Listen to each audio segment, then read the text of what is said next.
Bienvenue dans ce nouveau podcast de la mécanique de la vie, l'équation dont vous êtes l'inconnu. Nouveau podcast, nouveau sujet. Je suis avec Jeff et Mika. Écoutez, on va voir de quoi nous allons traiter aujourd'hui. Merci à tous de nous suivre. Et nouveau sujet de réflexion sur mécanique de la vie. N'oubliez pas de nous rejoindre sur Instagram, YouTube pour les lives qui sont annoncés généralement via le profil Instagram. Si vous voulez nous écrire, c'est également dessus. Et nous vous attendons impatiemment. À tout de suite. J'y vais froidement. Vas-y. Qu'est-ce qu'un péché selon mécanique de la vie? Est-ce que c'est un affront aux lois de l'univers? Est-ce que comment tu traduirais en fait une erreur véritable de l'homme? Une erreur véritable, j'aurais tendance à penser que ça n'existe pas. Ok. Personnellement, j'aurais tendance à penser que ça n'existe pas puisque c'est le propre de la nature humaine pour pouvoir faire cette expérience que d'évoluer, que de se tromper, donc de raisonner dans le péché. Donc je pense que le péché au sens absolu, j'aurais tendance à penser qu'il n'existe pas parce que s'il existait, ça voudrait dire que tout ne peut pas être pardonné. Et moi, je pense que tout peut être pardonné. Après, on peut se tromper évidemment, mais ça me paraît plus probable parce que sinon tu ne peux pas, il n'y a pas d'évolution possible sans échec et sans erreur. Et donc c'est pour ça que quel que soit le mal qui est fait, théoriquement, il doit être à mesure d'être pardonné parce que c'est la condition sine qua non à l'expérience de la vie qui est celle de faire des erreurs pour pouvoir découvrir ce qui n'en était pas une. Et donc, à ce titre, pour moi, il serait plus logique que le péché au sens absolu n'existe pas. Donc tu serais contre la peine de mort? Pas je dirais que philosophiquement, Oui, philosophiquement. si, parce qu'en fait, le problème, c'est que vous servez, alors là, c'est compliqué. Le problème, c'est que vous servez divers paradigmes quand vous êtes dans la philosophie et la réflexion. On va dire que philosophiquement, moi je suis ni pour ni contre, bien au contraire, comme disait l'autre, parce que j'en ai rien à faire. Mais on va s'amuser, c'est pour s'amuser. Pour s'amuser, le truc, c'est que quand vous servez le monde vertical, tout doit être pardonné. C'est la conscience spirituelle qui dit ça. C'est se voir dans l'autre et se dire comment moi j'aurais aimé être traité. Okay, admettons, il y a un type qui a buté 10 personnes. Votre devoir en tant qu'être qui a évolué, c'est vous dire ok, j'aurais pu être lui parce que moi aussi, si j'avais été violé pendant 10 ans dans mon enfance par mon père qui me faisait tourner avec ses collègues, peut-être que mon esprit l'aurait été pulvérisé et que de ce fait-là, j'en voulais à la nature humaine et donc je faisais des énormes saloperies. Je suis en mesure de comprendre ça. Donc moi, je peux faire cet effort en me disant que peut-être que j'avais eu et le capital et le vécu de l'autre, j'aurais potentiellement pu être lui. Et puis dans tous les cas, factuellement, c'est le cas, puisque si vous pensez que Dieu existe, s'il veut, il vous fait devenir démoniaque de même. Bon. Et comme vous n'avez pas envie que ça arrive, parce que vous êtes en proie à la culpabilité, vous vous méfiez de vos certitudes et de votre capacité à être toujours bon. Parce que sinon, un jour, peut-être, vous ne vous appartiendrez plus. Donc ça, c'est la démarche que doit faire tout être déjà, normalement, toute personne qui a la foi. C'est, à mon avis, la démarche numéro 1 à faire. Et ensuite, si vous, par contre, donc là, vous êtes sur le plan d'évolution, si vous êtes sur le plan spirituel, vous êtes dans le monde sinon de la religion. Par contre, maintenant, si je m'extrais de ça, il y a un deuxième paradigme qui doit cohabiter, qui est celui du monde des hommes. Il y a le monde de la tribu, il y a le monde de la nation, et ce monde-là a d'autres limitations. C'est-à-dire que vous ne pouvez pas avoir les mêmes règles que vous distribuez auprès de votre conseil des sages, que vous distribuez auprès de votre conseil de réflexion, que des types qui n'ont jamais réfléchi de leur vie parce qu'ils détestent ça. Ou parce qu'il y en a qui sont koufis, qui sont vos guerriers pétris de violence, qui sont là pour aller en première ligne. Bon. Donc ça veut dire que vous ne partagez pas les mêmes sujets, vous ne partagez pas les mêmes réflexions en fonction de tous vos citoyens. Et donc la problématique qu'il y a, si on revient à la peine de mort, c'est que la condamnation n'est pas une condamnation spirituelle. En fait, il n'est pas là pour être condamné spirituellement, il n'est pas là pour être condamné dans le monde vertical, il est là pour être condamné dans le monde horizontal. Parce que son comportement le rend incompatible horizontalement avec certains secteurs de mes citoyens. Le Conseil des sages le pardonne, pourrait même le gracier de la peine de mort, il pourrait être juste mis de côté, enfermé à tout jamais. Le Conseil des sages n'a pas de problème avec ça parce qu'il se voit dans lui. Bon. Le conseil de réflexion, lui, il a bien envie quand même qu'il soit tué et même un peu torturé, tu vois. Mais en leur expliquant bien, quand tu leur expliques bien, ils disent non, non, bon, on veut bien maintenant qu'on sait ce qu'il a vécu, on veut bien ne pas le torturer. Bon, maintenant, je vais voir les mecs qui n'ont jamais réfléchi, ou moins. Eux, ils veulent que ça tu vois. Faut que ça chatouille. Eux, ils veulent de la barre de fer, ils veulent des bruits d'os qui claquent, hein, ils veulent des cordes de 5 cm de diamètre, ils veulent des trucs sales, tu vois. Et donc, le problème, il est là, c'est que tu sers un paradigme où finalement, ton conseil des sages, c'est 0,1%, ton conseil de la réflexion, c'est 0,3%, tes guerriers, c'est 2%, et après, tu as les masses. Et donc, ça veut dire que quand tu vas prendre une décision, ben, elle s'inscrit dans chaque secteur de ta nation, tu vois, dans chaque secteur de tes concitoyens. Et donc, tu ne gères pas une problématique aux yeux des sages comme tu le gères aux yeux des autres. C'est ça la complexité. Et donc, des fois, il est préférable qu'il y ait la peine de mort dans ces cas-là, parce que justement, elle vient servir le paradigme et le niveau de conscience et de réflexion de la masse de ta nation. Et donc, au final, tu es gagnant. Parce que le problème, c'est que... Alors, par contre, je pense que quel que soit le niveau, il ne faut jamais torturer. Moi, c'est ce que je pense. Je pense que la torture, quel que soit le niveau auquel tu te situes, si toi, tu es celui qui a la responsabilité, tu dois toujours l'interdire. Ouais, je crois qu'il y a une croyance à ce niveau-là où en fait, si on torture avant de mourir, en fait, tu seras, on va dire, pardonné comment dire, en gros, tu t'enlèves les péchés horizontaux, quoi. C'était au Moyen-Âge. Hein. Ok, bon, je connais pas. Mais... pourquoi pas? En fait, ce qui est problématique, c'est que je penserais la chose suivante. Je pense que le problème, c'est que si celui qui dirige a conscience des paradigmes complexes de l'existence, il se doit de servir et le paradigme horizontal intelligemment et le paradigme vertical intelligemment. Là, par exemple, dans le cas concret qu'on vient d'aborder, ça veut dire quoi? Ça veut dire qu'il se doit de faire la peine de mort pour le monde horizontal, mais il ne doit pas torturer pour le monde vertical. Parce que sinon, comme il fait un affront à Dieu que d'avoir exagéré et de ne pas avoir compris un paramètre complexe, que de se voir un peu dans l'autre, oui, tu n'es plus compatible avec le monde horizontal parce que ce que tu as fait, on ne peut pas le faire prospérer, il ne peut pas se propager et il y a besoin de justice dans le monde horizontal, donc tu dois mourir pour ça. En revanche, je ne dois pas polluer le monde spirituel en produisant plus de souffrance, parce que dans la torture, l'énergie qui va se libérer de la torture que va ressentir l'individu va faire une haute densité d'énergie de souffrance. Et donc ça va faire une pollution spirituelle très très forte, qui va en fait revenir à celui qui aura pris, bon, c'est hypothétique, hein, qui aura pris la responsabilité que de le faire parce qu'il en avait la conscience, et donc va finir par maudire ses décisions. C'est-à-dire, il a voulu bien agir, mais il va maudire ses décisions parce qu'il aura oublié de se voir suffisamment dans l'autre. Oui, tu dois mourir parce que j'aurais été à ta place, j'aurais aimé qu'on me tue parce que je pense que je ne suis pas compatible avec les hommes, parce que je suis revenu à l'état d'animal quand je fais ça, donc je dois quitter le monde des hommes. Mais par contre, spirituellement, je ne peux pas te condamner parce que cette mort-là, la mort spirituelle ne revient qu'à Dieu. Donc je ne peux pas te condamner spirituellement. Mais moi, par contre, ce que je peux faire, c'est de ne pas en rajouter. Moi, si par exemple j'étais à sa place, j'aimerais qu'on me flingue. Sèchement, pas salement, hein, une bastos, je dégage, ciao. Parce que tu me libères. En fait, je suis dans la prison de ma souffrance, j'ai le diable jusqu'à la moelle, je peux rien y faire, il n'y a pas d'exorcisme suffisant pour le futur, donc il faut que je sorte. Donc une bastos, c'est très bien, on passe à autre chose. Et comme ça, je ne me maudis pas auprès de Dieu que d'avoir torturé. Parce que le problème, comme je vous dis, une énergie ne disparaît pas. Donc si tu le torturas de trop, cette énergie, elle va aller quelque part. Et souvent, elle a tendance à aller sur les plus fragiles. Donc, c'est-à-dire que souvent, ce qui se passerait, c'est que cette énergie qui serait libérée au moment de la torture, elle irait dans la masse chez les plus faibles émotionnellement, très souvent. Voilà. Et donc, ça veut dire que le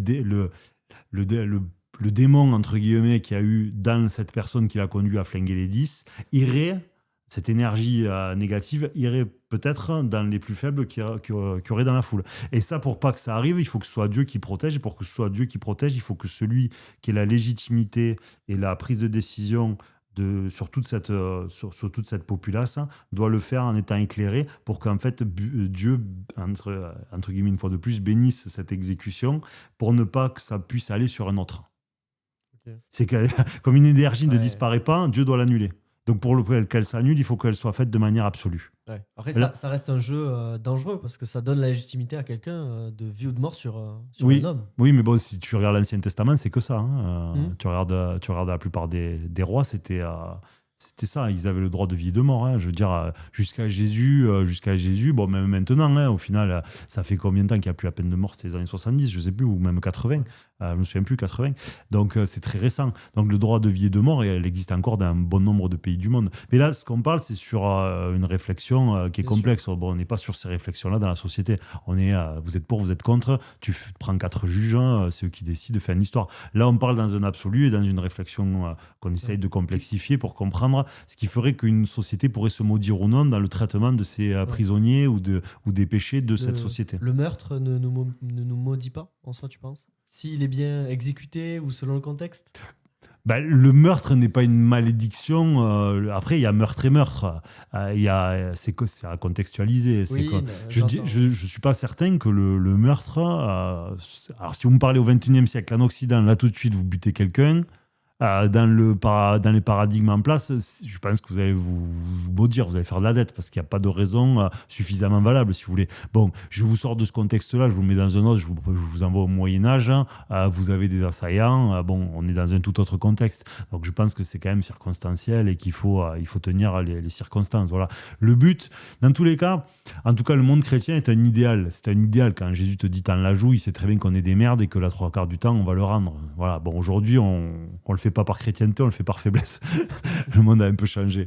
Mais dans le fond, c'est ça. On te livre un idéal parce qu'il sait que quand tu étais resté un mec normal, quand tu en prends une, tu vas la rendre 9 fois sur 10. Et la fois où tu seras arrivé à la retenir, c'est cette fois-là où en fait, tu auras essayé de mettre Jésus ou Dieu un peu plus en toi pour pardonner l'autre et pas pour mettre ton ego en plein milieu de l'équation, quoi.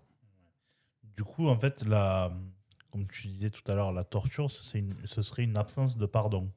Oui, on pourrait le voir comme ça, ouais. Ça serait moi, je trouve. Hein. Donc, du coup, celui qui prend la décision devra avoir la sagesse de pardonner et en même temps, comment te dire, il pardonne spirituellement en ne torturant pas, il sanctionne horizontalement en exécutant. Voilà, c'est ça. Et puis aussi de faire un exemple pour ceux qui ne sont pas à mesure sur le plan spirituel, de comprendre tout le raisonnement. C'est ça la conscience, c'est-à-dire de pouvoir servir et le monde vertical et le monde horizontal sagement. Et moi, je pense que tout est là, en fait. Ok, donc j'ai un cas pratique. Voilà, j'observe une scène où il y a des religieux qui mettent à mort plusieurs personnes qui sont réunies dans une maison ou une église. Et il dit brûlez-la, Dieu reconnaîtra les siens. Est-ce que cette personne est dans le juste? Non. Non, parce que c'est... Non, parce qu'en plus, il généralise. Donc, à mon sens, absolument pas. Du moment que tu généralises et que tu contextualises pas et que tu individualises pas, il y a une forme de malédiction de suite dans ta conception du monde parce que ça veut dire que tu considères que 2 individus, il y a la même chose à l'intérieur. Bon, c'est très communiste comme attitude. C'est en fait, vous êtes un support biologique. Tout le monde est modifiable. Tu iras travailler à la chaîne. Voilà, c'est la pensée. C'est la pensée la plus basse qui est. C'est une pensée. Ça fait, tu penses ça du moment que tu penses pas qu'il y a une âme à l'intérieur d'un corps. C'est-à-dire, tu ne penses pas que l'humain est un être spirituel, tu penses que l'humain est un support biologique. Si tu penses ça, effectivement, tu es dans ta logique. Voilà. Mais dans l'absolu, c'est une erreur de penser que les gens n'ont pas d'esprit. Ou en tout cas, il te faudrait au moins les connaître avant de prendre une quelconque décision, quoi. Plus qu'une erreur, en fait, je trouve que c'est une caricature. C'est comme si je te disais, écoute, je vais sauter de la falaise, si Dieu m'aime, il va me faire voler, tu vois. Là, tu es plutôt dans tu n'éprouveras pas ton Dieu. Tu n'éprouveras pas ton Dieu, donc comme tu l'éprouves, tu mérites d'être sanctionné. Bon, là, je mettrais plutôt dans ce registre-là. En tout cas, là, il y avait quelques sujets un peu compliqués. Mais il est super intéressant, celui-là, parce que On n'avait jamais trop abordé explicitement le servir deux paradigmes à la fois ou plusieurs paradigmes à la fois avec le vrai questionnement qu'auraient dû avoir des sociétés qui étaient restées à la main des sages. Parce que là, je pense que tu vois, typiquement, c'était le genre de réflexion qu'il aurait pu avoir chez les Romains aux belles périodes. Tu vois, quand il y avait des conseils des sages, tu vois, je vois bien un Marc Aurèle se poser ce genre de questions. Voilà, servir le paradigme qu'il fallait en ayant une autorité suffisamment forte et ferme parce que c'était le niveau moyen des gens à cette époque-là, donc il fallait ce truc-là, mais lui se posait bien d'autres questions et aurait aimé dans l'absolu faire tout autrement, mais si c'était abaissé à ce que lui voulait, il aurait considéré des gens qui n'étaient pas à l'heure de la sagesse de manière sage, et donc ça aurait foutu le bazar, hein, concrètement. Parce que si tu traites c'est comme si tu traites un enfant de 5 ans comme tu traites ton ado de 15. Il ne fonctionne pas du tout de la même manière. Et donc, le réalisme et la conscience et la compréhension du monde obligent à servir les deux paradigmes à la fois et donc de te mettre à la portée parce que là est l'intelligence. Après, alors moi, je vais te poser une question un peu piège. Est-ce que finalement, la peine de mort, ce n'est pas aussi se substituer à Dieu? Et est-ce que si le mec, le condamné en question, avait d'autres victimes à faire, est-ce que ce n'était pas le plan de Dieu de base? C'est même pas un plan, parce que si tu penses que Dieu est partout dans tout, ça veut dire que si au bout d'un moment il a été arrêté, c'est que Dieu a voulu qu'il soit arrêté à ce moment-là. Donc de ce fait, ça va, ça reste assez facilement contournable. Voilà. Ouais. Est-ce que, j'ai une autre question, est-ce que tu fais une différence entre ce qui est pécheur et ce qui mène au péché? Alors, je réfléchis à ce que dit Jeff, entre ce qui est pécheur et ce qui mène au péché. Un péché, c'est-à-dire à ne pas faire, et ce qui peut y mener. Est-ce que je fais une différence entre les deux? Bien sûr. Est-ce que tu as des exemples, des anecdotes qui te viennent ou pas? Pas plus que ça, parce qu'il faut que je les dissocie d'abord pour bien les voir. Mais oui, tu peux pas. Le péché, il a chaque millimètre de votre existence. Donc, on peut pas dire oui, ça me mène au péché. Bon, par exemple, ça, c'est le postulat de l'alcool. L'alcool, ce n'est pas un péché en soi. Par contre, il mène plus facilement au péché. C'est pour ça que je pense qu'il a été souvent interdit. Par exemple. Mais par contre, le péché en soi, c'est le péché, ce n'est pas ce qui conduit. Donc là, à partir de là, tu es déjà à la fin du chemin, tu n'es pas dessus, tu es déjà à la destination. Donc on peut pas les ériger quand même de manière égale parce que c'est pas le cas quand même. Du coup, ça sous-entend qu'il y a des degrés dans le péché Obligatoirement. D'accord. Moi, je pense qu'il y a des degrés dans le péché, évidemment, mais que l'intensité du degré est fonction, comme on le répète régulièrement dans la mécanique de la vie, de votre état de conscience et de compréhension du monde. Parce que ce qui est un péché pour votre enfant de 3 ans parce qu'il s'est fait pipi dessus n'est pas le même si c'est votre ado qui l'a fait volontairement à 15 ans parce qu'il s'ennuyait quand vous étiez en rendez-vous professionnel. Voilà. Il a juste voulu vous mettre mal à l'aise. Donc, le péché n'est pas le même en fonction de la conscience des protagonistes, quoi. Je vais te poser une question. Est-ce que tu penses qu'il existe des péchés de fonction? Qu'est-ce que c'est un péché de fonction? Je veux dire, par exemple, que toi, tu vas pécher pour que quelqu'un soit exposé à son péché à lui ou à une évolution, tu vois ce que je veux dire? Je vois très bien ce que tu veux dire. Bien sûr, mais c'est toute la complexité du monde quand vous essayez de le comprendre. C'est savoir ce qui est de vous ou ce qui n'est pas de vous.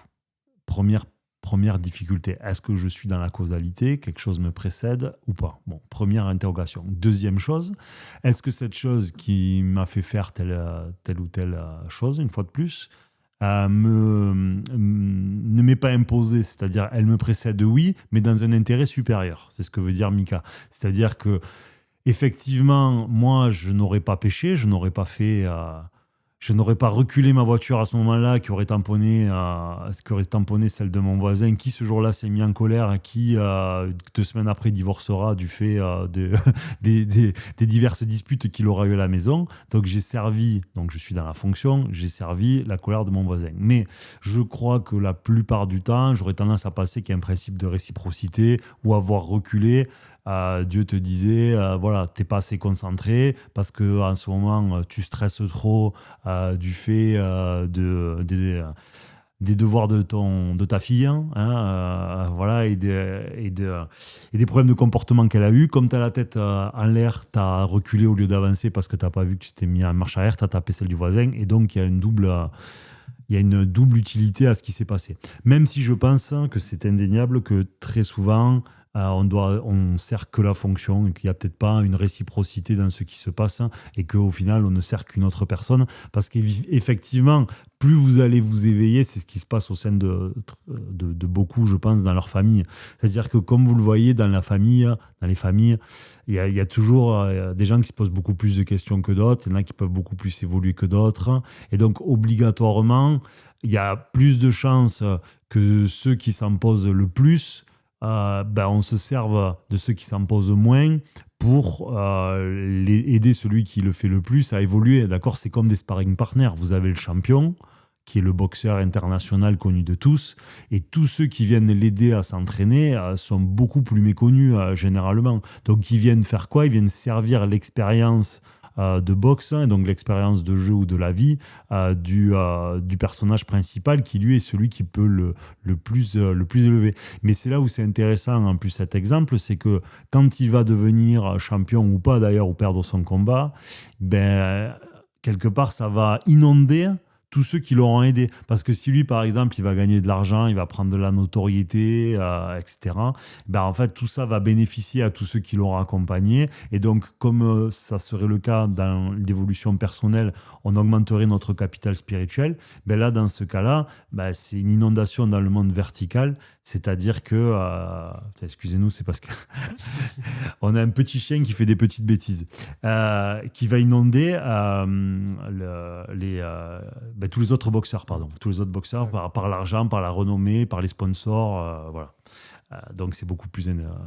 Donc tout le monde est bénéficiaire de l'évolution de celui à qui on a servi précédemment, c'est ce que je veux dire. Ok. J'ai deux petits versets à te lire parce que j'aurais aimé avoir ton retour là-dessus. Le premier, il est très rapide. C'est « Tout m'est permis, mais tout ne m'est pas utile » de Paul en Corinthiens 6.12. Ça me fait penser à, tu me dis si c'est juste vis-à-vis de mécanique de la vie, ça me fait penser à, en fait, on peut le faire, mais il vaut mieux pas y toucher. On peut méditer, mais il vaut mieux pas le faire. Tu peux les répéter les deux ? Je te le répète. C'est le premier, de Jésus, ça ? Non, c'est de Paul, Corinthiens 6.12. C'est quoi ? C'est dans la Bible ? Je sais même c'est pas. Dans la Bible. D'accord, ok. Tout m'est permis, mais tout ne m'est pas utile. Tout m'est permis, mais tout ne m'est pas utile. Oui, d'accord, ouais, je vois. Est-ce que toi, tu le vois sur un autre axe que moi ou... tu peux. Il y a plein de cas. Oui. Il y a plein de cas. Déjà, ça marche avec ce que je disais tout à l'heure, par exemple. Tu vois, la validation divine, souvent. Ça marche avec la peine de mort. Ouais. Tout m'est permis, mais tout ne m'est pas utile. Je peux torturer le mec. Mais il vaut mieux pas le faire. Mais il vaut mieux pas le faire parce que ça sert mal le paradigme, si tu veux. Et ça sert mal la création. Donc, je dois pas le faire. Super. Tu vois, admettons, tout m'est permis. C'est-à-dire, je dis n'importe quoi. Admettons, je sois capable de faire des miracles. D'accord ? Bon, c'est vraiment pour comprendre un absolu. C'est comme si Jésus, à chaque fois qu'on lui a dit prouve-moi, il a toujours dit non. D'accord ? Quand c'est des mecs qui disaient prouve-moi, quand c'est les pharisiens, et tout le temps, lui il disait toujours non. En gros, il voulait bien se dévoiler auprès des doux et des incertains. Quand on lui a toujours dit montre-nous que tu es le Messie, dégage-nous les Romains, fais tel miracle, fais voler ça en éclat. Toi-même. Voilà. Là, il a toujours dit non, parce que je ne suis pas là pour vous prouver, si vous entendez. Ouais. Pardon, je me suis garé. Tout m'est permis, mais tout ne m'est pas utile. Voilà. Dans le contexte et donc, tout m'est permis, mais tout ne m'est pas utile. C'est-à-dire qu'il avait le droit, mais il ne l'a pas fait parce qu'il considère qu'il ne doit pas convaincre ceux qui ne veulent pas entendre. Ou évidemment, il ne veut pas être vu de certains qu'il n'a pas choisis. Oui. Et c'est beaucoup dans ce deuxième cas. Un contexte spécifique. Voilà. C'est-à-dire qu'aujourd'hui, Dieu, s'il voulait, il ferait des grands miracles, tout le monde le verrait, tout le monde deviendrait croyant. Voilà. C'est pas marrant. Tout le monde aurait peur après. Parce qu'il n'y aurait que des soumis et qu'on serait tous des brebis à genoux devant leur berger. Et donc, le principe de l'amour et de la liberté, normalement, c'est de ne pas imposer qu'on nous aime. D'accord ? D'ailleurs, c'est la limite du pouvoir avec l'argent. C'est-à-dire que vous pouvez absolument tout acheter, quelqu'un qui est milliardaire, mais le seul truc qu'il ne peut pas acheter, c'est l'amour.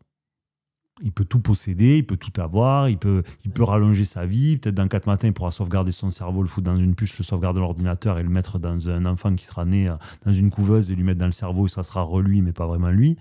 Bon, il pourra peut-être le faire. Mais pour le moment, le seul truc qui ne s'achète pas, c'est l'amour. Donc pour moi, c'est un parallèle de Dieu qui a voulu que le seul truc qui ne pouvait pas être... qu'on ne pouvait pas obtenir dans le monde physique et par l'argent, ce soit également l'amour. Donc il est logique qu'en parallèle, puisque le monde physique et celui qui nous entoure est là pour comprendre le monde spirituel, comme tu as l'expliqué, et ben que ce soit la même chose avec Dieu. C'est-à-dire qu'il ne veut pas nous imposer qu'on l'aime en se dévoilant de trop ou en nous l'imposant par un ordre ou vibratoirement, pour nous laisser le choix de le découvrir si on veut et peut le faire. Ouais, c'est aussi ce qu'il dit quand il dit rendez à César ce qui est à César avec la pièce et rendez à Dieu ce qui est à Dieu. Ce qui revient à Dieu, dans ce cas, c'est ça. Et du coup, ton exemple, peux-tu nous le renommer une fois de plus ? Alors, le premier verset. Ouais. Ok, alors, tout m'est permis, mais tout ne m'est pas utile. Tout m'est permis, mais tout ne m'est pas utile. Bah, c'est exactement en ce sens que je veux le dire. Ouais. Ok, bah, j'ai le deuxième verset. Il est un peu plus long, donc là, il faut vraiment focus là. Mais je pense qu'il est très intéressant au vu de tout ce qu'on peut en tirer. Donc, que dirons-nous donc ? La loi est-elle péché ? Certainement pas. Mais je n'ai connu le péché que par l'intermédiaire de la loi. En effet, je n'aurais pas su ce qu'est la convoitise si la loi n'avait pas dit « tu ne convoiteras pas ». Romains 7.7. Alors, j'aimerais que tu le redises parce qu'il le faut au moins 2 fois parce que c'est des choses que je ne connais pas. Il est très long, mais je pense qu'il y a vraiment une substance à tirer de ce verset-là vis-à-vis de mécanique de la vie. Je l'ai réfléchi un peu avant. Vas-y. Que dirons-nous donc ? La loi est-elle péché ? Certainement pas. Mais je n'ai connu le péché que par l'intermédiaire de la loi. En effet, je n'aurais pas su ce qu'est la convoitise si la loi n'avait pas dit « tu ne convoiteras pas ». Ok. Par exemple, je vais t'expliquer mon En fait, contexte. le problème, c'est que les auditeurs sachent, oui. Quand tu l'as pas sous les yeux et que tu peux pas te poser et que c'est un peu long, c'est très difficile de... Je lui mets sous les yeux. Pendant ce temps, j'en profite pour réexpliquer un peu le contexte. Souvent, on lit dans toutes les cultures religieuses, etc., que, en gros, le péché viendrait directement de nous-mêmes. De base, il n'y a pas de péché. Et là, il est en train d'interpréter un peu, ou d'expliquer, je ne sais pas, qu'à travers la loi, c'est ce qui fait que on montre du doigt le péché. Tu vois ce que je veux dire ? D'accord, ok. Est-ce que toi, tu en tires quelque chose de différent là-dessus parce que, comment dire, c'est comme Adam et Ève, tu vois. De base, ils sont nus, il n'y a pas de souci parce que ils savent même pas qu'ils sont nus. Donc, il n'y a pas de péché. Tu vois ce que je veux dire ? Et après, quand ils ont le fruit de la connaissance, ils découvrent que... Voilà. Mais le problème, c'est de savoir qui dit ça, en fait. Ouais. Alors là, c'est la bonne question, j'ai envie de te dire. D'accord, ok. Parce que... Dans Romains 7.7, je ne saurais pas l'auteur exact, je ne suis pas... spécifique à ce point-là. Pour moi, c'est pas un passage. Enfin, je sais pas, j'y vois peu d'intérêt personnellement, okay. parce que la loi des hommes. Alors, tu as toujours la vision de te dire que si tu ne te l'avais pas dit ou si on ne te l'avait pas fait envisager, tu n'aurais pas su ce qui était interdit, parce que la nature humaine ne sait pas nativement ce qu'elle a le droit et pas le droit de faire. Bon, tu peux le voir évidemment comme ça. C'est en ce sens-là. En ce sens. Mais le truc, c'est que. Alors, il faudrait s'y pencher un peu plus, mais le problème, c'est que les premiers hommes, au début, tu vas découvrir ce que tu as le droit et pas le droit de faire collectivement. C'est-à-dire que tu vas voir tes actes, ce qui vont avoir comme conséquence pour toi d'une part, pour l'autre d'autre part, et pour la tribu ensuite. Et ensuite, dans la confrontation avec les autres tribus et le monde qui t'entoure, c'est-à-dire avec les animaux sauvages, les maisons que tu as fabriquées, pas fabriquées, etc. Bon. Donc, c'est la confrontation avec le monde extérieur qui va te faire t'apercevoir de ce qui était mieux et de ce qui était moins bien, sans dire bien ou mal au début. Et donc, au bout d'un moment, au bout de quelques centaines d'années de sélection naturelle, tu commences à t'apercevoir de ce qui est plutôt profitable à l'humain, donc ce qui est plutôt de nature à être autorisé, plutôt ce qui est de nature à ne pas l'être. Moi, c'est en ce sens que je le vois. Après qu'à une période comme ça, qui était quand même déjà une période avancée, où on était largement dans le début un peu de la civilisation, en tout cas des règles, ce genre de passage, bon, moi, je t'avoue que je pense qu'il est à contextualiser parce qu'il doit avoir un autre sens que celui de surface, parce que le sens de surface est assez limitant. Je n'aurais pas su qu'il y ait la convoitise si la loi ne m'avait pas dit. Moi, j'y vois des limites dans la loi, en fait. En fait, il suggérerait que la loi marque l'interdiction et que c'est par le marquage de l'interdiction de la loi que lui, ça le pousserait à être envieux ou avoir envie d'avoir. Bon, alors que c'est peut-être, c'est difficile à dire, hein, c'est peut-être intrinsèque à la nature humaine parce qu'en même temps, pour être éprouvé, pour pouvoir avoir envie d'évoluer, il y a cette confrontation avec l'autre. Après, tu peux toujours te dire qu'au fin fond de la nature, hein, mais pardon, parce que c'est décousu, mais t'as toujours ce rapport-là, dans tous les cas, c'est propre à la nature humaine, parce que du moment que tu es dans une reproduction qui est d'ordre sexué et territorial et que tu as un ventre, c'est compliqué de s'exonérer totalement de la compétition. Parce qu'en fait, là, ce qu'il dit, c'est la compétition au final. C'est une forme, ça naît de la compétition. Est-ce que l'humain vraiment complètement extrait de tous les modèles qu'on connaît aujourd'hui, peut-être sans le moindre péché, absolument neutre, je vois pas trop ce qui viendrait foutre sur Terre. Pour moi, on redeviendrait un animal parce qu'on redeviendrait un être qui n'est qu'un être de raison et donc on serait au rang d'ange.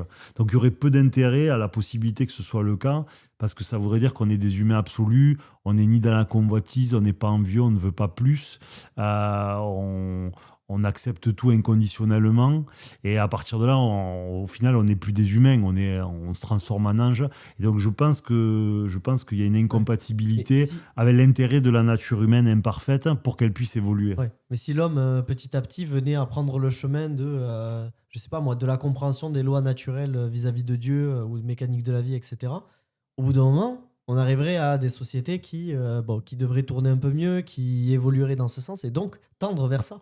Vers le passage vers l'ange, quoi.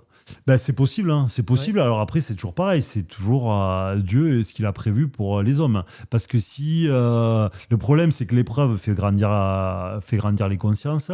Donc si tu es trop dans l'apaisement, trop dans la tranquillité, peut-être qu'au bout d'un moment, tu finirais par toucher des limites qui seraient peut-être inintéressantes pour l'évolution de l'esprit des hommes. Donc tu as besoin quand même que ce soit que ça tiraille, tu as besoin d'injustice, tu as besoin de violence, tu as besoin de certitude, tu as besoin de péché, tu as besoin d'écho, tu as besoin de convoitise pour pouvoir faire grandir et pour faire comprendre ce qui est mieux et moins bien et pour faire des humains doux. Mais il est possible qu'un jour, Dieu appuie sur le bouton, qu'il fasse The Great Reset et qu'à ce moment-là, il nous amène vers le paradigme suivant qui est un paradigme où on est dans l'élévation, moi ça ne m'étonnerait pas, spirituelle, c'est-à-dire une société plus apaisée, des humains en fait qui ont mieux assimiler le fonctionnement de la mécanique de Dieu et de la vie et qui à partir de là en fait c'est conscience 3.0 en somme. Là aujourd'hui on a un niveau moyen, on va appeler on est à 0.2, tu vois.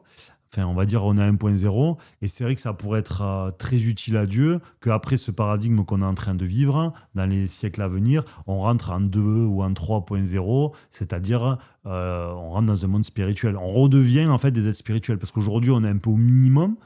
Notre technologie nous a permis d'entrevoir des phénomènes très complexes que nos imaginaires pouvaient tout juste tutoyer. Et grâce à ça, ça nous a permis de comprendre des choses qui étaient peut-être impossibles de comprendre quand on était dans un monde où la technologie et la science étaient plus basiques. Donc c'est à ça qu'a servi ce paradigme, à nous éprouver, à nous égarer pour nous dire regarde le matérialisme, regarde on te soigne, regarde on peut parler à quelqu'un qui est de l'autre côté de la planète, regarde Dieu n'existe pas, regarde Darwin, tout ce qu'on connaît. Et donc c'est vrai qu'il pourrait être intéressant que dans le futur, nous redevenions des êtres spirituels qui ont acquis et assimilé un certain nombre de choses de cette société un peu extrémiste technologiquement pour aller vers un paramètre suivant qui sera beaucoup plus spirituel et donc des humains qui seront moins dans l'orgueil, dans le péché, dans le surtout. Qui se souviendront de ça comme une expérience. Voilà, comme une expérience, mais surtout, ça serait un paradigme plus léger. Oui. Ça serait un paradigme plus léger. On serait beaucoup moins dans le péché, on serait dans un jardin d'Éden on serait dans un jardin d'Éden qui serait pas un absolu de tranquillité, qui serait, ce serait un monde spirituel en fait, tout simplement. Ouais, toi, tu penses qu'on pourrait tendre vers ça à l'avenir?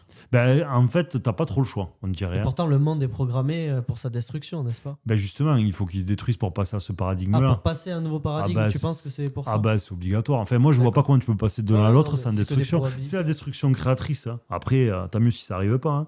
Et peut-être on sera pas là tous pour le voir. Hein. La temporalité de Dieu n'est pas la nôtre. Voilà. Évidemment. Mais si, rationnellement, admettons qu'on ne se trompe pas, admettons que c'est possible, il est obligé de passer par la destruction du monde matérialiste, hein, et de toute cette violence, qu'elle soit réelle, physique ou qu'elle soit spirituelle, pour passer à un monde plus apaisé. Il faut obligatoirement que le précédent monde implose pour pouvoir passer à celui qui suit. En tout cas, moi, ça paraît être dans l'ordre des choses. Ouais, je suis d'accord. Du coup, tes lois seraient juste en fait un instrument d'évolution. Les lois seraient juste un instrument d'évolution. Ça dépend des lois. Dans le sens. En fait, c'est comme si comment te dire.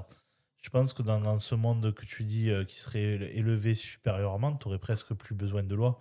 Parce que tu sais où seraient les barrières et ton expérience t'aurait amené à savoir où sont les barrières.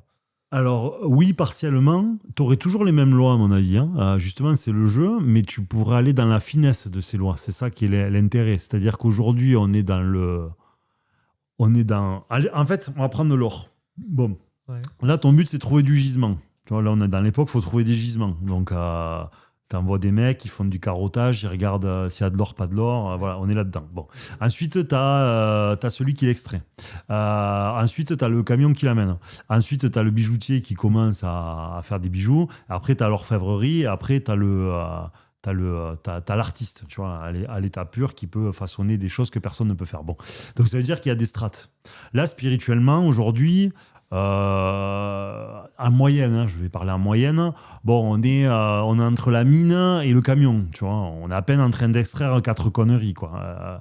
Elles ne sont pas du tout généralisées auprès des masses, on pratique ce qu'on peut à tâtons, sans trop savoir ce qu'on fait, plein sont pétris de certitudes, mais en fait ça marche pas si bien que ça, donc au final c'est un peu le bordel pour le moment. Bon, donc on n'est pas du tout dans l'orfèvrerie spirituelle pour le moment, globalement, absolument pas. Donc je pense qu'à un moment donné, probablement, on va déduire quelque chose qui sera dans une bien plus grande honneur spirituelle. On va commencer à rentrer à un moment ou un autre, mais il faudra qu'on soit s'éclater pour ça d'abord, dans peut-être de la bijouterie, pour pouvoir passer à mode orfèvrerie. Et donc c'est vrai que les générations qui suivent, qui seront les descendants de ça, hériteront de la bijouterie pour passer à l'orfèvrerie, voire à l'artiste qui pourra produire ce qui n'a jamais été produit. Si bien qu'ils auront dans la finesse, ce que je veux dire, des lois de l'univers. C'est-à-dire qu'ils se poseront plus des questions, est-ce que je peux imprimer tel arbre de ma matière? En fait, ils vont se poser des questions beaucoup plus intéressantes que ça, parce qu'ils vont commencer à créer un vrai rapport à Dieu, et donc ils vont faire grandir énormément leur conscience avec des questions qui seront beaucoup plus complexes, quoi. Et tu veux dire que sans vouloir offenser, on va dire, sans vouloir offenser les chrétiens ou autres, par exemple, on pourra avoir une population entière qui soit de la sagesse de Jésus, quoi, ou très proche. Oui, ouais, clairement. Du coup, ça, ce serait pour toi le futur paradigme? Je sais pas, c'est une possibilité. Mais après, qu'est-ce qui te fait penser à ça? Tu vois, c'est ça. Parce que ce serait le jeu. Okay. Là où ça serait logique, ça serait que il faut comprendre un truc. Pourquoi, à la base, par exemple, ce qui m'a fait penser à plein de choses, c'est l'informatique. C'est-à-dire, il y a plein de parallèles que je peux expliquer aujourd'hui, et qui après se sont avérés relativement fonctionnels, même s'il y a des choses, comme je dis toujours, qu'on ne saura jamais, c'est grâce à l'informatique. C'est-à-dire quand j'ai regardé comment fonctionnait le cloud, quand j'ai regardé comment fonctionnait un processeur, ça m'a fait faire plein de parallèles pour comprendre le monde spirituel. Bon. Le premier ordinateur, il vendit $666. Donc il est d'inspiration négative sur le papier, d'accord? C'est Steve Jobs, je croque dans la pomme, hein, je vous fais pas un dessin, le péché originel, vous êtes dans le jardin d'Éden, bienvenue. Bon. Mais au bout d'un moment, qu'on le veuille ou non, ça veut dire que Dieu a été d'accord, sinon cette pensée-là, elle ne serait pas allée dans un cerveau pour inventer la micro-informatique, par exemple. Bon. Donc l'intérêt de notre monde qui est technologiquement décadent et spirituellement décadent, c'est de nous faire comprendre des choses qui, si nous étions restés au Moyen-Âge, auraient été extrêmement compliqué. Donc la technologie est venue servir nos esprits en nous faisant comprendre des choses qui étaient même difficiles à imaginer pour nos esprits et notre imaginaire. Donc maintenant que ce paradigme-là il a été posé et qu'on a pu, grâce à cette technologie, envisager des choses que nous n'étions pas capables d'envisager précédemment, il serait logique de revenir à ce qui était initialement prévu pour les hommes, en tout cas c'est ce qu'on dirait, c'est-à-dire des êtres d'esprit, en fait qu'il faut une expérience de l'esprit dans un corps physique. Une expérience non physique dans un corps physique pour s'élever. Et donc maintenant que les humains ont fructifié et ont capitalisé sur le paradigme technologique, scientifique et matérialiste, il serait logique de passer au paradigme qui suit avec le capital qu'a permis tout ce monde-là, qu'ils en bénéficient pour le paradigme suivant, sans avoir besoin de le revivre, qu'ils prennent juste comme un acquis, comme un capital, où ils auraient mis de l'or dans la poche pour aller dans le paradigme qui suit. Voilà. En tout cas, c'est pour ça que je trouve que ça serait logique, enfin ça pourrait être une possibilité qui sera très rationnelle. L'intérêt de ce monde, il a donné, maintenant il aurait fallu qu'il explose pour pouvoir passer à celui qui suit, et donc être vraiment un nouveau paradigme spirituel, pas matérialiste. Voilà. Donc c'est vrai que moi je trouverais que ce processus sera assez logique et rationnel. D'accord. Et du coup j'ai une autre question, puisqu'on est sur les justifications, j'aurais aimé savoir pourquoi souvent il y a quelque chose qui te fait penser qu'on a consenti l'expérience de la vie. Qu'est-ce qui pour toi te démontre ou te fait probabiliser là-dessus? C'est toujours le postulat d'origine, c'est est-ce que, alors vous pouvez les opposer, on ne saura jamais une fois de plus, est-ce que Dieu est capable de donner du libre arbitre à l'homme? Première hypothèse, capable, on peut en parler. Non, pas forcément, parce que peut-être que la seule chose qui n'est pas possible à Dieu, c'est que quelque chose échappe à Dieu. Pas tout, donc peut-être que la seule chose qui ne lui est pas donnée, c'est que quelque chose lui échappe. Je ne vais pas aller plus loin parce que j'ai plein de réponses qui sont bien et je ne vais pas les donner.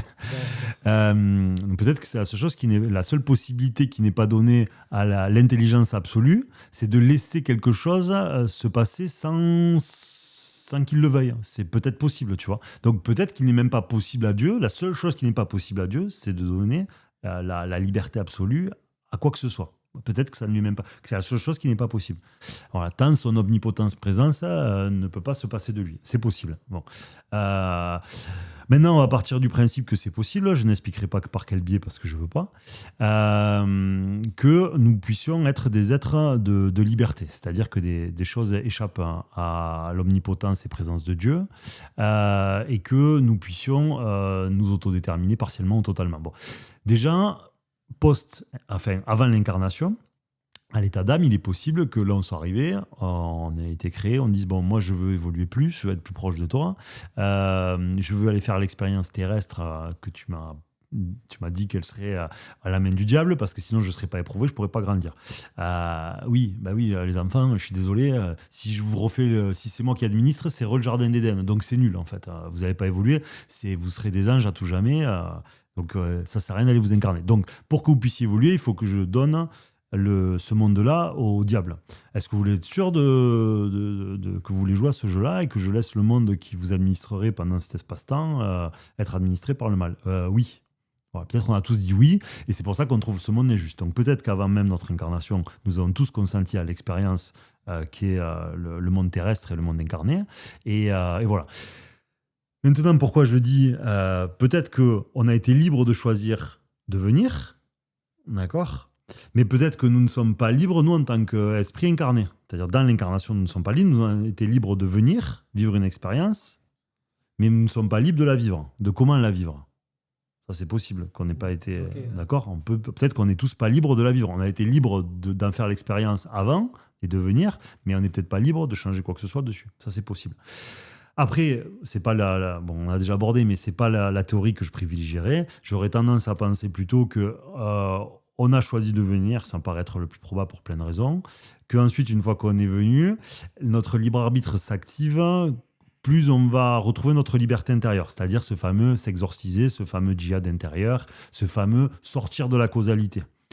Je n'ai plus besoin, j'ai de moins en moins de crainte, je ne pleure plus, je ne suis plus colérique, je ne suis plus violent. Voilà, l'absence de causalité me délie de mes souffrances et de mes conditionnements de vécu et épigénétique, c'est-à-dire ceux de mes ancêtres, pour faire de moi un être libre. Et c'est dans cette liberté que je retrouve ma pleine lumière, qui me relie à mon état d'âme avant incarnation, qui me relie à ma fonction incosiée, qui est celle de Dieu. Voilà. En gros, pour moi, le cheminement, il serait en ce sens. Mais pourquoi venir s'incarner pour retirer des choses qu'on nous met à l'arrivée, quoi. Et dans notre développement de l'enfance à la conscience. Ah, redis-moi. C'est-à-dire que, en gros, moi, je prends ton exemple. Ouais, bien sûr, t'as raison. La logique. Hein. Donc, je suis une âme, je suis parfaite. Ouais. Pas aussi parfaite que Dieu, mais en tout cas, je suis un état surdéveloppé comparé à l'homme. Et en fait, je vais servir Dieu, je vais me servir moi-même en servant Dieu, en venant m'incarner. Je m'incarne. Et là, on me fout, 20 ans d'éducation nationale, 5 années d'études, tu vois. Genre, tu prends cher, en fait, et tu te fais rouler de travers de partout, tu te fais esquinter. Et là, tu dois tout repartir à zéro, tout enlever, alors que tu étais bien au départ. Sachant que tu es dans un monde éternel. Oui, mais parce que tu veux prendre du degré. C'est dans le degré, à mon avis, que le jeu se joue. C'est-à-dire que la condition sine qua non à être supérieur sans l'aspect péjoratif à l'ange, puisque Jésus dit que je sais plus si c'est Jésus, mais on dit que dans la Bible, les anges jalouseront les hommes. Donc ça veut dire que pour être supérieur à l'ange, il faut être éprouvé. C'est la différence. Donc l'intérêt de l'incarnation, c'est pour gagner du degré, ni plus ni moins. C'est comme si toi, demain, tu veux t'améliorer sur le 100 mètres, tu vas monter des marches d'escalier, tu vas faire des tours de terrain. Voilà, donc pourquoi tu fais ça? Parce que tu veux t'améliorer. Oui, mais tu cours déjà vite. Oui, mais tu veux courir plus vite. Et on serait obligé de s'améliorer sur Terre. Il n'y aurait pas d'autres possibilités. Si en fait, le problème, c'est qu'après, tu reviens toujours à la même problématique. Si je te mets dans le monde de la lumière, où tout est parfait, le temps n'existe pas, tout est continuité, tu as accès à peu près tout, tu vois. Alors, je vais faire autrement. Tu veux t'améliorer au 100 mètres, tu as acheté des électrodes sur téléshopping.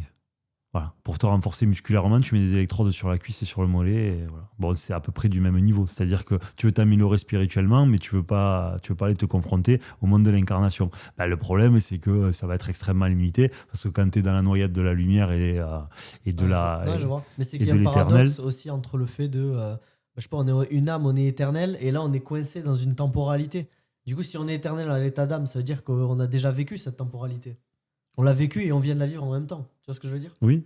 C'est ça qui est assez paradoxal. Mais pourquoi c'est paradoxal? Si ton postulat si ton truc c'est l'évolution et qu'il faut que tu sois éprouvé à ce titre, il faut que je te change les paramètres dans l'incarnation pour que tu aies peur, pour que tu aies besoin, pour que tu aies manque, pour que tu aies injustice, pour que tu aies colère, pour que tu vois ta nature imparfaite et le don que tu as fait Dieu. Parce que si je te fais de toi un être absolu d'entrée de jeu, ok, tu viens sur Terre, tu es Superman au pays des hommes, d'accord? Donc à part la kryptonite, rien ne peut te tuer. Bon, tu voles, tu survoles, tu te fais emmerder dans la rue, tu es Superman, tu mets une patate, le mec il atterrit en Chine alors que toi tu vis en Corrèze.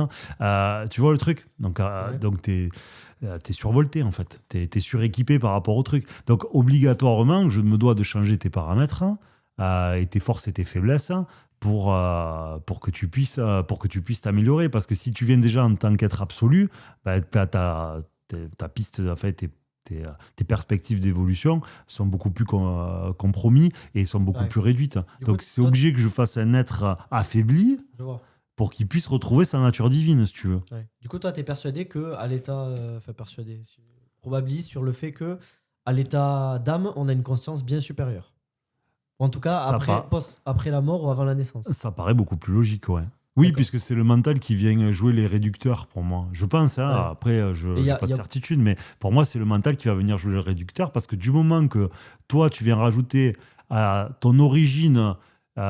qui est en fait ton être d'esprit, ta nature un peu incosée, tu viens rajouter une couche qui elle est mentale, c'est-à-dire causée, qui elle a un rapport au temps, qui a un rapport aux besoins, qui a un rapport au manque, qui a un rapport au biologique, qui a un rapport à toute la lourdeur de l'incarnation, forcément elle va venir castrer ce qui la précède. Enfin, c'est pas qu'elle castre ce qui la précède, c'est qu'elle t'empêche d'avoir accès à ce qui précède, c'est pas pareil.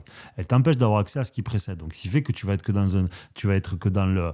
C'est comme, tu sais, sur Internet, ils adorent mettre ça maintenant, ils te mettent les chakras et ils t'expliquent qu'en fait, tu passes ta vie en dessous de quoi, des pectoraux, quoi, pour te dire qu'en fait tu n'es qu'un ventre, tu n'es qu'un outil sexuel et voilà, donc tu es dans tout ce qui te ramène à l'incarnation, voilà, dans une trop grande mesure en fait. Donc c'est pour ça que à mon sens, ça me paraît utile de revenir à cet état de lourdeur, parce qu'il ne faut pas que tu sois à l'état absolu pour pouvoir être éprouvé. Parce que si tu envoyais quelqu'un qui avait toutes ces perspectives, toutes ces capacités, toutes ces possibilités d'âme, mais dans un truc incarné, en fait, tu reviens à Jésus. Il y a que des Jésus sur Terre. C'est-à-dire qu'en fait, la mer, j'ai envie de vagues, à moi, la mer, fais-moi des vagues. J'ai envie de rider là tout de suite, tu vois. Bon. T'as pas peur, le moindre truc, tu fais des exorcismes, l'esprit sort de là, le mec qui te casse plus les bonbons, il y a la maladie, t'es guéri, j'ai mal à la jambe, t'es répare-toi. Bon, c'est même plus un cheat code, quoi. T'es dans les Sims avec argent illimité et le programmateur à côté de toi qui réécrit le jeu à chaque fois que tu veux, donc il n'y a pas d'intérêt. Donc il est obligé qu'on soit dans une nature qui soit castrée pour pouvoir faire une expérience qui soit un peu valable. En tout cas, ça me paraît plus probable, quoi. C'est logique, je voulais objecter pour voir jusqu'où va le raisonnement. Du coup, dernier point, on a commencé par le péché et du coup, je vais terminer par la mort. Et donc, à cette mort, beaucoup de livres nous indiquent que jugement il y aura. Si jugement il y a, quelles sont les probabilités que tu penses qu'il y a pour avoir un jugement, et si oui, comment, est-ce que c'est par nous-mêmes, est-ce qu'on peut être sauvé que par la grâce? Certains sont vraiment dans cette pensée-là, ou est-ce que c'est par nos actions, ce qu'on a fait dans notre vie? C'est des sujets comme, pour moi, ils seront, tu sais, c'est des sujets qui resteront tellement hypothétiques que du coup, c'est vrai que souvent, je m'amuse même pas à les énumérer, même si évidemment on peut le faire. Oui, toujours pareil. Moi, je le redis, je pense pas qu'il y ait d'enfer après.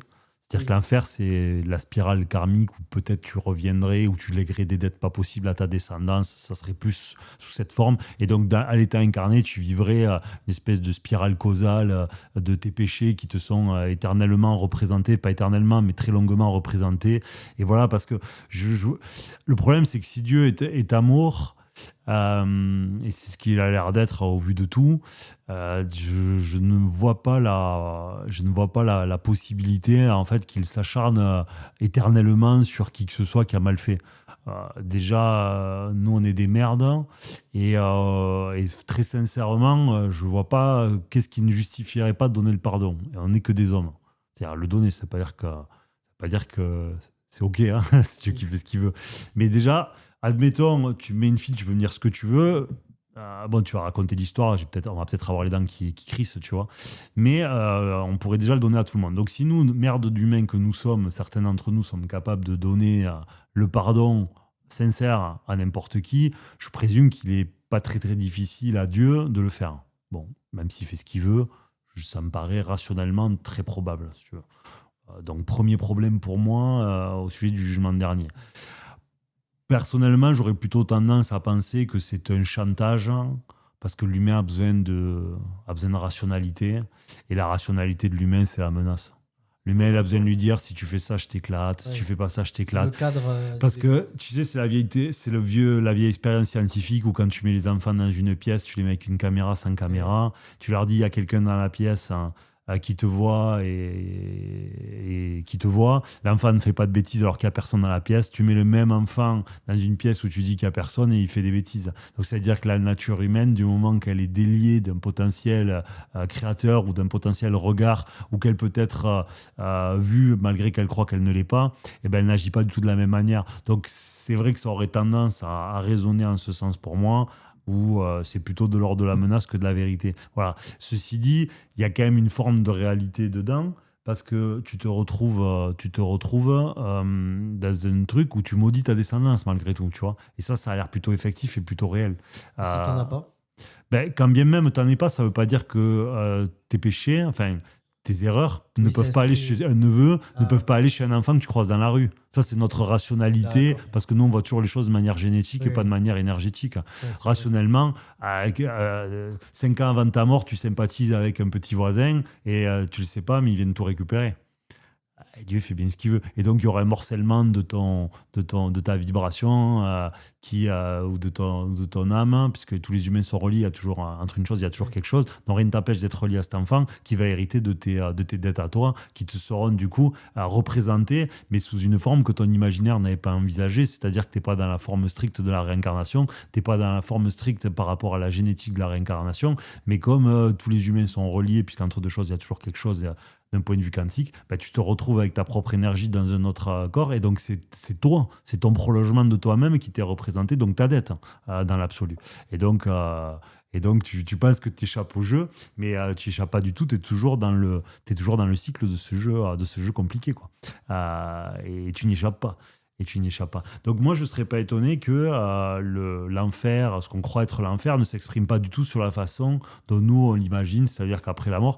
Et le problème de ça aussi, c'est qu'aujourd'hui, avec les morts imminentes, là, les témoignages des morts imminentes, alors, est-ce que je ne mets pas en cause le fait que les gens mentent, puisqu'ils racontent à peu près tous la même histoire. Donc, ils ne sont pas tous à mentir. Je ne suis vraiment pas dans cette pensée-là. Je dis simplement qu'ils sont dans une projection qui est quantique, puisqu'ils ne sont pas dans un état de conscience réelle. Ils sont dans un état post-matérialisme, si vous voulez, hein, puisqu'ils ne sont pas dans les cinq sens immédiats. Et donc, il est possible qu'il leur soit montré à tous la même chose, sans que ce soit la réalité absolue. C'est juste un stade intermédiaire qui leur ne permet pas d'entrevoir la vérité au sens absolu, qui leur permet d'apercevoir une strate qui est une fiction, comment vous dire, d'un monde pseudo-parallèle, qui est là juste pour faire un témoignage pour le moment où ils reviendront dans le monde incarné matérialiste pour en témoigner. Mais la légitimité de voir ce qui ne se voit pas, alors que t'es en EMI, c'est-à-dire que généralement t'es dans une pseudo-comorbidité quand même, hein, entre nous, c'est une pseudo-comorbidité. Donc qu'il te soit donné le Graal, alors Dieu est amour, tu peux toujours me dire oui, Dieu est amour, donc du coup il te fait entrevoir la grâce pour que tu puisses te remotiver à aller dans la vie. Bon, évidemment que c'est possible, hein, on ne le saura jamais, mais je ne tendrai pas vers cette théorie numéro 1. Pour moi, c'est plutôt... comment te dire, c'est plutôt, en somme, ton chien a bien agi, d'accord, il a bien écouté, tu lui donnes la croquette, mais tu vas pas lui donner le gigot. Tu vois, le gigot, c'est pour les grandes occasions. Ouais. Voilà. Donc là, tu vas lui donner la croquette, tu lui donnes la petite récompense, mais tu lui donnes pas la viande fraîche. Tu vois, la viande fraîche, il faut qu'il soit légitime, il faut vraiment qu'il ait fait très très bien. Et donc ça, dans la logique des choses, une EMI ne devrait pas, dans la logique des choses, te donner cet absolu, parce que l'EMI, la plupart du temps, c'est EMI, hein, ne devrait pas te donner ce qu'il y a de plus précieux, dans le sens où la plupart du temps, elle arrive parce que tu es dans la causalité. C'est-à-dire que c'est tel vécu, tel accident, tel marqueur que tu n'avais pas exorcisé, tel ancêtre qui avait fait telle chose. Donc, ça veut dire que tu es dans une fréquence basse. La fréquence basse a conduit à ton EMI. Alors, encore une fois, Dieu peut très bien dire « Ok, je viens te repêcher, je te donne le Graal avec ce témoignage de tu vas voir qu'il y a une réalité supérieure et tu reviens en témoigner et en plus de ça en jouir jusqu'à la fin de ta vie. » Peut-être que c'est le cas et c'est très bien, tu vois. Mais moi, j'aurais tendance à penser que ce n'est pas l'absolu. J'aurais tendance à penser que ce n'est pas la vérité absolue. C'est une vérité intermédiaire qui est pour le niveau de conscience traumatique, qui est livrée à ce stade-là, mais qui ne peut pas t'être donnée, parce que pour donner la vérité la plus absolue, il faut que ta conscience ne vienne pas me taper à ma porte avec la spirale causale à 2 francs. Ouais. Tu vois, j'ai pas envie de te donner le Graal au moment où en fait tu es en PLS. Tu vois, je vais pas te donner les félicitations du jury quand tu es avant-dernier de la classe. Parce que donner le Graal de ce qui ne se voit pas et qui ne se peut pas se comprendre quand on est dans un moment où on est le plus faible, donc dans une espèce de conscience basse, je trouve ça très paradoxal. Donc c'est pour ça que j'aurais tendance à penser que ce n'est pas le cas. Voilà. Mais c'est peut-être le cas et on ne le saura jamais. Mais au point de vue de la rationalité et des probabilités, je vous dis, moi, si je suis un prof, quand t'as enchaîné les mauvaises notes et que tu te retrouves en PLS pour les mauvaises notes, je te dis que demain tu pourras avoir des bonnes notes, et toi tu viens de dire à ta mère le prof il a dit que je pourrais avoir des mauvaises notes, ça veut pas dire qu'il le pense, ça veut dire qu'il veut m'encourager. Ouais, t'as rarement un chèque fidélité sur un dernier appel de paiement, quoi. Voilà, c'est l'idée. Non, c'est l'idée. Et donc, je pense que c'est la... Après, une EMI, ça peut être aussi, peut-être, je sais pas, un moyen de réorienter la vie d'une personne. Pour Dieu, une forme d'épreuve dans laquelle une orientation se Ah non, fait. mais complètement. Mais par C'est un contre, outil. ce que je voulais dire avec ça, c'était que tout à l'heure, on était sur le plus ou moins le purgatoire. C'est ça. Et que c'est vrai qu'aujourd'hui, avec le nombreux témoignages qui circulent sur Internet, Oui, ça parce peut qu'il y en a éloigner. énormément, ouais, ça peut ramener à la notion de purgatoire tel qu'il était envisagé initialement. Et je ne pense pas que ce soit le cas. Après, c'est D'accord. peut-être le cas. Et de toute façon, on ne peut pas le De toute façon, savoir. tout Hein. ce qui nous reste, c'est la confiance à ce niveau-là. Complètement. Et puis, moi, c'est pour ça d'ailleurs que c'est un sujet qui m'intéresse que très peu. Oui. Parce qu'en fait, quand tu vas Il y commencer a à que faire ça. confiance, tu n'en as rien à faire du résultat. Oui, c'est un peu comme si t'es, je sais pas moi, t'es l'heure du débarquement, tu vois. T'es jeté à la mer. Bon, il y a plus grand chose d'autre que prier Dieu, même si t'es athée, quoi.